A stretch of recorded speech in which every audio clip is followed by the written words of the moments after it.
I got out of hospo and I was going to take a marketing job, and my mum and sister bought me a ticket to see Heston Blumenthal live when he was in Adelaide. And I went to see him, and I was just about to finish my diploma, and when I saw him, I left in tears. I was just thinking, why am I giving up this job? This is the Deep in the Weeds podcast. I'm Anthony Huckstep. People will travel large distances for quality chocolate, pastries and desserts, but what are the foundations required to deliver on that and furthermore maintain profitability too? Alex Crawford is a chef and owner of The Sugar Man in Adelaide, South Australia. Alex, how are you? Fantastic. Thank you so much for having me. It's great to get you on the show. You have made quite a name for yourself there in Adelaide with The Sugar Man. How are things going at the moment? Yeah, really good. It's hard work, to be honest. I'm the only one in the kitchen, so what you see on the weekend, it's all me, and including the chocolates, that's all me. I don't have any staff except for my lovely wife who helps out, and my mum who occasionally helps out. But yeah, it's just me, myself, and I. Well, you're a little bit different for a food business in the sense that you're not open for many days. Tell us a little bit about what you're doing. Yeah, so everyone comes up to me and says, that's such a fantastic idea. You know, you're creating demand. You're trying to create this lineup. And it's like, fuck no, that's not what I'm doing. It's literally so I can survive, so I can breathe. I can't. If I did it every day, I'll just die.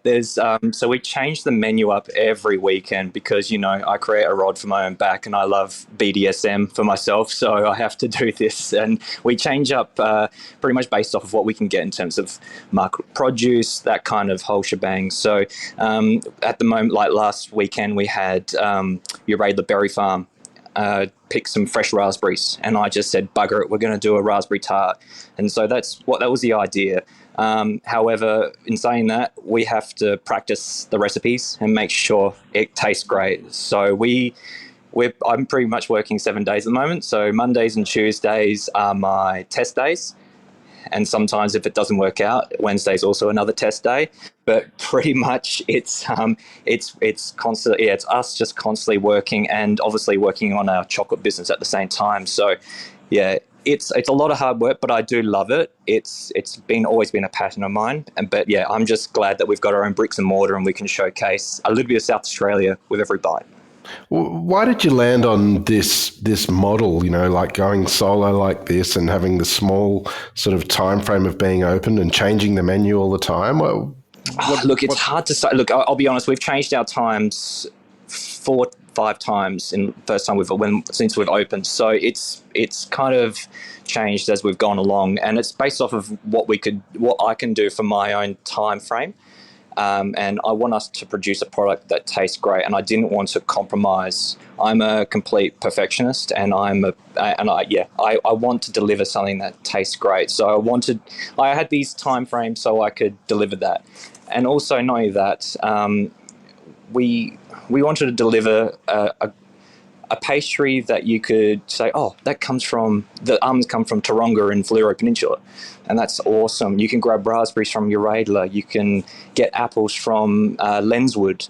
So we wanted to showcase that. But yeah, it's been a tough time. It's been really interesting in terms of what we've had to change in terms of our openings. So we were open from Tuesday to Sunday, and then we thought, okay, 2 days were really dead, so we took that away. So yeah, it's just been an evolving time being a business owner and learning your own feet. Well, you're right amongst sort of the creation part of the week at the moment as we're talking. What's a typical menu, for a week? Can you give us an example of everything that you would have available? Yeah, so look, we normally do 4 to 5, sometimes 6 max, but that just depends if I want to make my life a living hell. So, but yeah, we do a croissant tart, which is pretty much exactly like a short crust tart, but with croissant pastry, and we either fill it with. Our top popular item is using a Basque cheesecake, which we use from my good mate Stephen to Horse Chocolatier. He's a mentor and a great mate, and he makes possibly one of the best Basque cheesecakes in Adelaide. There's your plug, Stephen. So yeah, he gives us his batter, we fill it up, and it's just like the best Portuguese custard tart, but with cheesiness. And it's just, yeah, it's still got that little goo in the middle, and the outside's crispy and flaky. That's probably our biggest popular item. But our almond croissant's always a good one. That's always on our staple. We use Taronga almonds from Fleurieu Peninsula, so that's from the filling to the frangiton on top and to the almond flakes. It's all Willunga grown almonds from Taronga. They're a beautiful family and they grow incredible almonds. But other than that, it just depends what we can get, and also what I feel like. Like if it's a hot weekend, we're going to do something a bit more refreshing. If it's going to be a little bit more cold and rainy and chilled, we'll do something a bit more warming to warm the soul. What is it about sort of desserts and sort of cult followings and stuff? I mean, you've got a bit of that going on there in Adelaide. What does it take? How does that come about? I have no fucking idea. I have no idea. I'm winging this as I go, man. I have no idea. And I hope for the best. Cross my fingers and hope for the best. Look, I think people need, at the moment, it's a shit time. Everyone's just gone through COVID. Everyone's had this kind of crappy environment. And especially with the downturn and the economy is a bit iffy, people need to pick me up. I mean, here's a fact. With 9/11, chocolate sales went up 300%. So it's one of those, everyone chases a sweet time to feel good. Obviously, there are some people that don't like sweets and they might go for a savoury option. That's cool. But mainly people want a sweet time just to get a pick-me-up, a bit of an endorphin rush, and just go, yeah, things are going to be okay. Well, I want to explore what you're doing with the Sugar Man in detail shortly, but take us back to when you were young. Whereabouts did you grow up and what sort of role did food play? Yeah, so I'm Adelaide born and bred.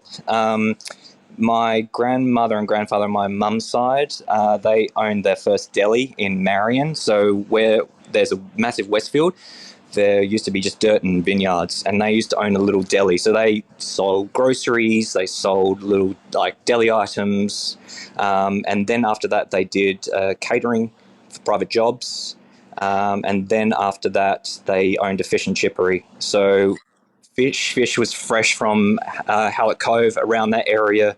So everything was filleted. We're coming from a fishing background. And yeah, all the chips were fresh. So they used to peel them through a rumbler, wash, put through the chipper, wash again. They were the original Heston triple cooked chips. So they would cook them first, cook them again, and then triple cook them again to get them extra crispy. So when I told my grandmother, hey, this is a cool recipe, she goes, yeah, we've been doing that for years. But a lot of people used to come to their place for fish and chips. They were the known destination. But other than that, my grandfather used to bake custard tarts and pies and pasties for the deli and for the fish and chippery and all that kind of jazz. So he was self-taught. He came out of the war and he just said, bugger it, let's open this up. And the whole family was involved. So yeah, and after that, my uncle owned a bakery. It wasn't an inspiration for me from that, but he owned a bakery for a few years, and my cousins were involved with that as well. So yeah, it's been a bit of involvement with my family in hospo. And then after that, my mum was a director of marketing at the old Mount Lofty house in the 80s. So that was a big thing. So mum's been in hospo for a while. She's the absolute powerhouse. So yeah, it wasn't one of those that mum would push me to go into, but she's always been supportive. And she knows how much I love food and cooking since a young age. But how I got into food, I was the pickiest shitty eater of all time. I would not look at a salad or anything, and my mum just got desperate. And at the time, there was a cooking shop called Pete and Pepper in David Jones in Adelaide. It was just down below David Jones, and they did kids cooking classes. And my mum just said, oh, for God's sake, get him to eat something, please. Please get him to eat something at least. And I went and I loved it. I was the most returned student. I went, I think it was about 21 times I did children cooking classes to the point that Peter Milosevic, who was the owner and chef, he said, just do the adult classes. You don't drink the wine. Just sit there and you can help me. And so yeah, I did the adult classes. So yeah, so that was at about age 11, 12. And then after that, I said to Mum, I was about 14. I said to Mum, I want to get into the hospitality industry. I want to be a chef. And she says, "Are you sure? It's a tough gig." I said, "No, I really want to. This is what I want to do." She goes, "Fine." We know Nick Papazariakis, who is a veteran restaurateur in Adelaide, who owned Chloe's restaurant on Kingtown, and he's a family friend. And she says, "Look, go to Nick. Ask for some jobs, or if he has a job, or if you want to do some work experience." And so I walked in, and he said the exact same thing. "Are you sure you want to do this? Are you sure?" He goes, it's hard. I'm not going to lie. And I said, no, I want to do it. And he goes, "Well, a shift's not going to hurt. Go in, come here at this day, wear long shirt, long pants, covered shoes, and prepare for some hard work." And I said, "Yep, no problem." And I rocked up. He wasn't there, and Johnny Triscari, who was the head chef at the time, he said, "Welcome to the kitchen. Let's get you on some stuff. I'm going to show you how to debone quail." And I said, "Sweet." And then I just asked I just asked questions. I was just like a sponge. I said, "Is this a fully grown adult quail?" And he said, "That's an interesting question." And yeah, and then after that, he showed me to fillet salmon. We used to get fish in whole, so everything was fillet. We used to fillet everything, not like these days where you can get it all filleted, but everything was used for stock, or we used it for amuse-bouche. But yeah, it was thrown into the deep end, and he said, "Do you want a job?" And I said, "Yeah, that would be fantastic." So I started off as dishy, then I worked my way up to salads, side dishes. And in the end, I was learning how to do all these different things, stocks from veal glace jus, and we're doing pastry, from puff pastry to sorbets, ice creams. Everything was made fresh, and everything was made from scratch. With everyone, including your mother, telling you it's a really tough gig as a chef, what was it actually like for you in those years, if you look back? Oh, fucking tough. It was. I'm not joking. I was 14, but they treated me like a 20-year-old. Yeah, it was really tough. It was a great support team, and Johnny was one of the best chefs. But yeah, he would push you, and I needed that. But there were times where after service you did about 10 hours, and I'd just be shaking because the adrenaline after, and you'd finish at about 12, and then you have to go to school the next day. So yeah, it was. But I tell you what, I learned a lot about it. I mean, for the restaurant at the time, we're talking that Nick had this 19th century cottage that was converted into a kitchen. I mean, he had artwork from like Louis Tanner, and we had like originals, like art gallery. We tried to buy it off him, and he's still like, "No, I won't let you have it." The wine cellar had 25,000 wine bottles at one time, including Petrusas, Rothschilds, Lafay's. There's some fantastic wines in there.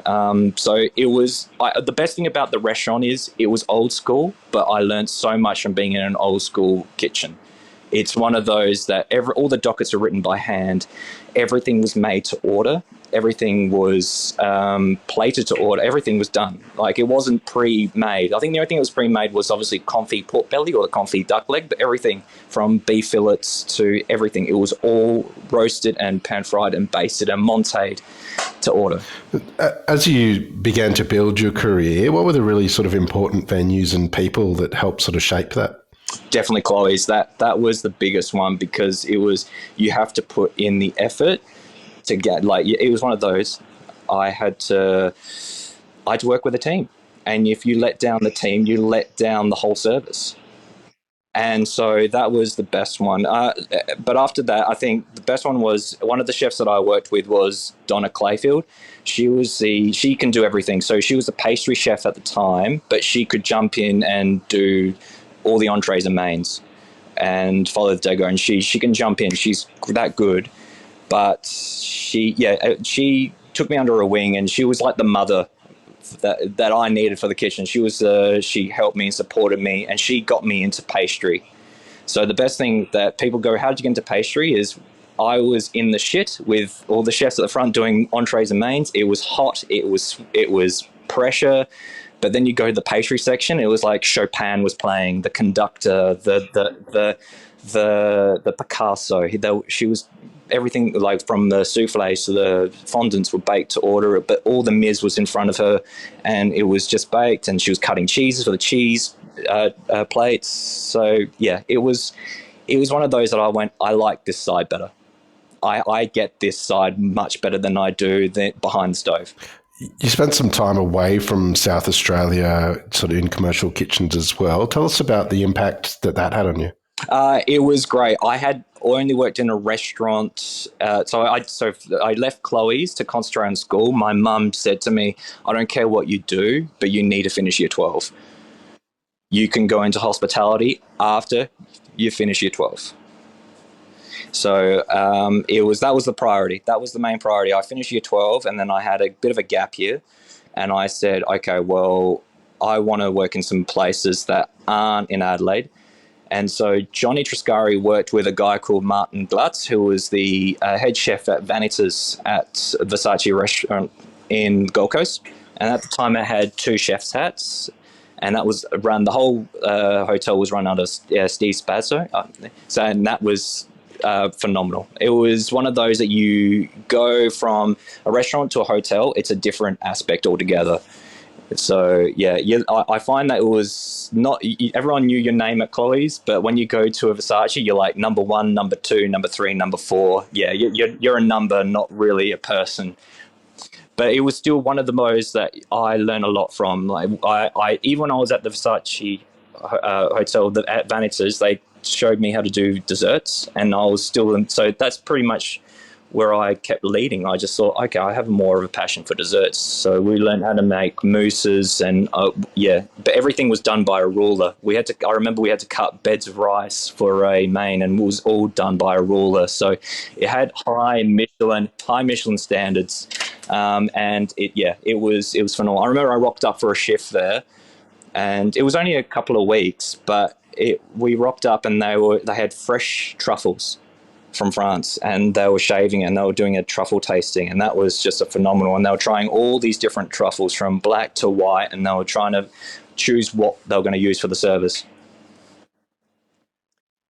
So yeah, it was a big. It was interesting, and to go from, and the quality ingredients was phenomenal. The truffles to the scallops to the lobsters. Yeah, it was, and the chocolate, phenomenal chocolate. You cut your teeth in a savoury kitchen, but you made that sort of transfer over to pastry. Did you have to think about your craft differently and the approach to cookery? Yes, I would say that. So Johnny at the time was trying to, he wanted me to be that overall chef that knows all from pastry to boning, boning a chicken and a duck and using all the whole carcass and no waste. And then he goes, oh, and also you'll make ice cream and bread and all that. When I just wanted to do the bread and the pastry and the ice cream and and tempering chocolate. I didn't want to do the rest. I found that was I found comfortable. So if you gave me, so Johnny would say, let's create an amuse-bouche for tonight's dinner. And he goes, we're going to use this. I wouldn't know what to do. But if you gave me a list of ingredients to make a dessert, I could do it easily. It was something that came naturally to me. But yeah, I found that it was still in my mind that Johnny said you need to learn to do savoury. You need to know these skills. So, but I'd say cementing that at Vanitas, that I wanted to be in the pastry section. Has that sort of understanding of savoury cooking helped you in the sweet world?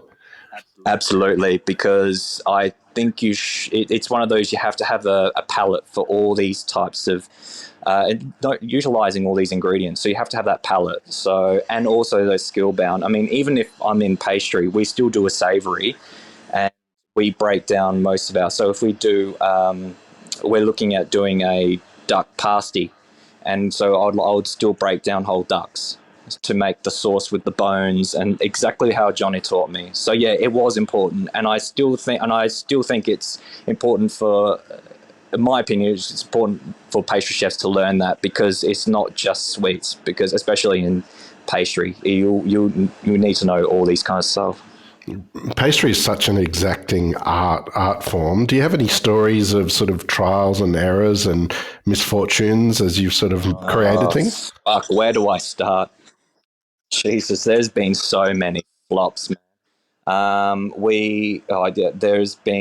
tried to do a beer flavored macaron. That was horrible. I tried to do it was with a Cooper's beer, and I tried so hard, and it was just so yeasty, and it was horrible. It was not great. And yeah, there's what other ones have we done? We try to do creme caramels to order every morning, because everything we do in the shop is baked in the morning. So the custard tarts or the bars, they're baked probably about a couple of hours before service, so they're nice and warm, and the pastry's still crisp. So yeah, we tried to do a creme caramel tart, and it just kept splitting, and it was just, I had to tweak the recipe so many times until we got it right. But yeah, that was probably about it'd be about 4 months work trying to get that recipe down pat. Yeah, it just kept, I wasn't happy with the texture. So either it was too rubbery, or it split, or it was too oily. It came down to the fact that there are some that I'm still working on, some stuff now. I won't say, because it may not ever happen. But you never know. But what other ones have I copped up with? Sourdough donuts. I've had some terrible responses on that, because that's just, I've had one that turned out almost like you fried them, and they're like bricky donuts that taste sour. They're horrible. Yeah, there are things that it's like anything. As you said, it's a science, so it can easily tweak one day that it works, and then another day it doesn't.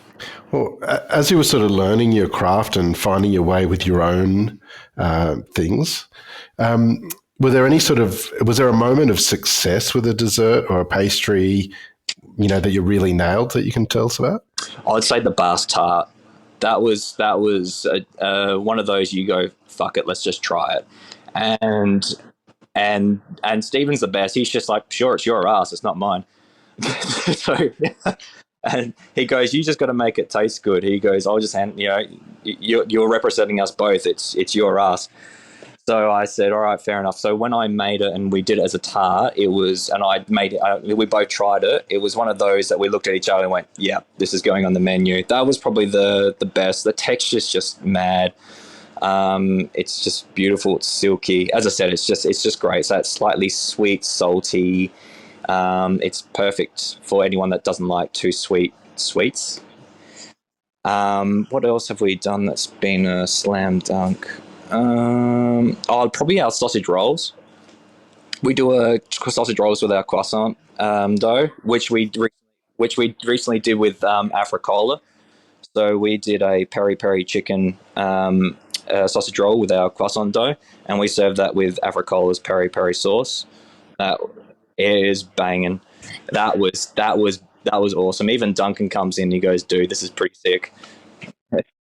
So no, that was pretty fun. Yeah, there's a myriad of reasons. I mean, there's some that we've used with ingredients that you just go, this just works really well. Like the raspberry tart with your Radler berries. Our almond croissant we're super proud of, especially with that they come from such an awesome family like Taronga. But yeah, it's always something interesting happening out of this kitchen, both strange or weird, but hopefully we're just hoping that it comes out to be delicious, which is where the TNC of trialing it every week comes. You set up a wholesale bakery there in Adelaide. Tell us a little bit about the creation of that and what you were doing.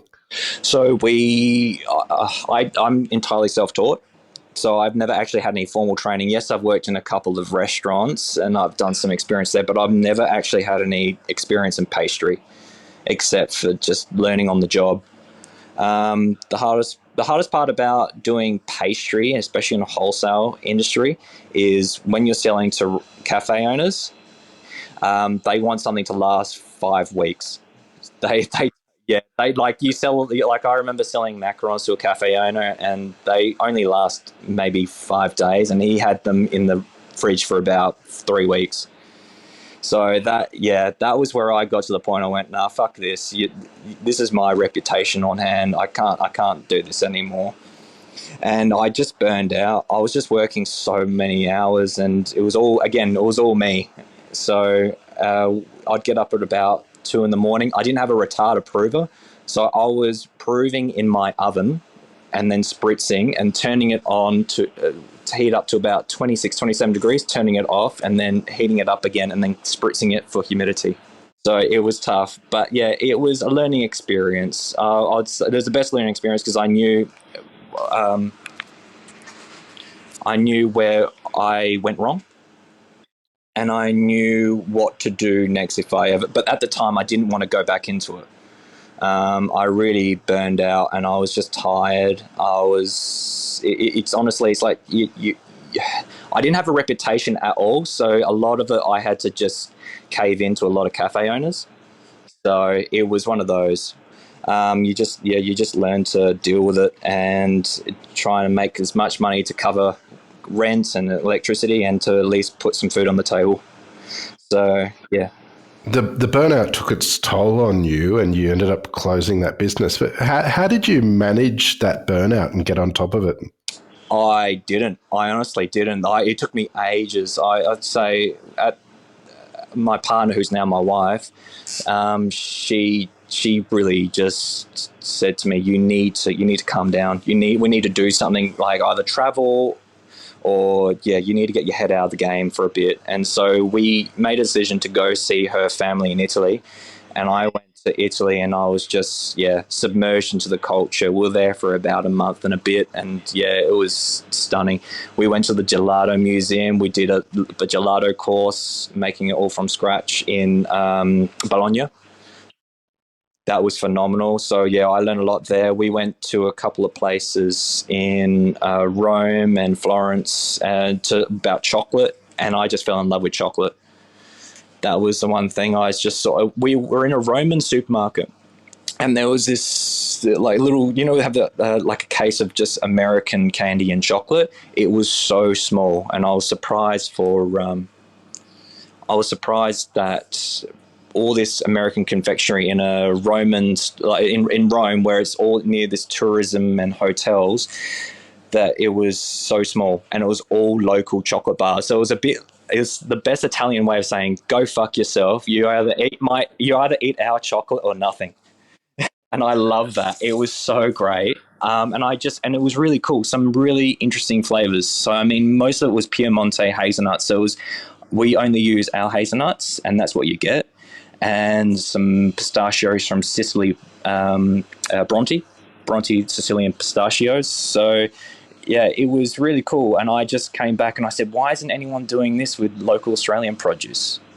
There's you can get some interesting flavors, but I wanted to really pop the brakes and to do some interesting stuff. So I came back and started up my own chocolate label. Tell us a bit about what you created and the sort of bumpy road of COVID and how that changed things. Yeah, so we came back in 2018, started up our own chocolate label, and we did flavors like marmalade on toast, and we'd use local sourdough toasted in dairyman butter from the Barossa, and we'd make our own marmalade using my grandmother's 64-year-old orange tree. And everything we try to keep it as authentic and fun in terms of flavors, but using South Australian produce. There was we did an espresso martini chocolate bar using espresso cello, which is now Unico Cafe from Unico Zello in the Adelaide Hills. So it's like a coffee liqueur. What else did we do? We did an apple pie flavor using apples from Lenswood. Would make the pie pastry using dairyman butter and local Kangaroo Island flour. So all the pastry was just single origin, so as much as we can. So those are some of the flavors. What else in terms of chocolate bars did we do? We did a fairy bread one. We did we've done summer pavlova, which is still on our menu now, along with the marmalade. Yeah, we did a caramel slice, Tweevale cream for the caramel. Same thing with the biscuit crumbs, dairyman butter, and we used the KI flour. So yeah, we tried to keep it as fun and with lots of textures, and something. It was almost like a dessert in a bar was our motto. But then after that, we had COVID hit, and a lot of I was just posting pastries on Insta just for fun, and yeah, we just thought, why don't we do a pastry box to deliver? And oh, you there? Hello? Oh, there you go. Yeah.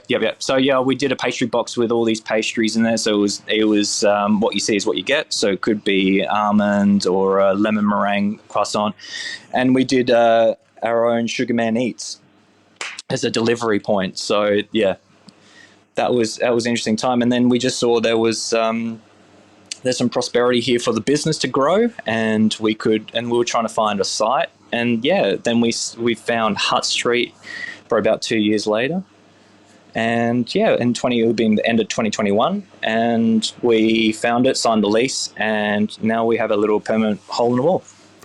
Well, let's talk about chocolate for a second, because it's, a lot of people love chocolate, but there's the confectionery side and there's like real chocolate. Tell us about what it takes to make great chocolate. I would say starting off with a great chocolate, because it's like having maybe it's like a shit roast dinner or a shit meal. You can't have crap meat or you can't have crap vegetables. You got to have a good starting point, and then you can build the flavors. So that's the chocolate itself. To me, we use Valrhona. I love Valrhona. I think it's a fantastic chocolate. Their single origins are just to die for. So yeah, we start off with it's, I think, good starting point. Great chocolate. Even if I would love to start making our own, but unfortunately that's just something we have to do down the track, because machinery is not exactly cheap. So we're just trying to build it step by step onto that. But for the time being, we use Valrhona. And then I'd say start with a texture. And that's how we do our chocolate bars. So we start with something that has to be a texture, because if you just have something that's boring, you're not going to go back to it again. And you're going to have a couple of slices and you're like, yep, that's cool. But if you've got a texture, something that's an addictive texture, from a crunch to a gooey or something, anything that kind of addictive texture to it that makes you go back, then we think of the flavors. So one of ours is we do a crunchy croissant chocolate bar, and because it's buttery, salty, and then we pair it with it's almost like a milky dark chocolate, about 50%. It makes you want to go back for more. So it's not too sweet, it's not too dark, it's got crunch, it's got salt, and it just makes you go back for more. And that's how we start off with our flavors. So the big thing I'd say is good chocolate, then pair a texture, then go with your flavors. Where do you see things going at the moment? You've built this incredible brand, but it's very much a one-man show. Do you have plans in the next sort of 2 years to change that? Look, next year we'll have to get some staff. I can't keep going the way I am, and I would like to expand my hours as well, and also have some time with my wife. That would be nice. So I would like to get some staff and have a day off. But yeah, I'm gonna do it day by day. I have some ideas and plans in terms of what we can do for products and what service we can provide, but I don't know what the end goal is in the end. I'm just taking it day by day. Well, it's amazing what you've created there. What do you love about what you do? Being able to put smiles on faces. That's what everyone says. I think every pastry chef says, oh, we're all people pleasers, and or a lot of chefs say that. We're all people pleasers. We just want to make people happy. But in the end, I'm just glad that we can showcase a little bit of South Australia in what we do. I love what we do here as a state. I think we have some of the most amazing producers, farmers, artisanal handmade. It's one of those that I'm so proud that what we do here, and I'm just glad that we can represent. Hopefully, we can represent a good product. Well, Alex, it's an absolute honour to have you on Deep in the Weeds today to hear just a part of your story, and can't wait to see what you do next. Please keep in touch and we'll catch up again soon. Thank you. Thank you so much. I appreciate being on. This is the Deep in the Weeds podcast. I'm Anthony Huckstep. Stay tuned as we take a deep dive into the lives of the incredible people who ply their trade in the food and hospitality sector. Special thanks to executive producer Rob Locke for making this all happen. Follow us on Instagram at Deep in the Weeds Podcast, or email us at podcast@deepintheweeds.com.au. Stay safe and be well.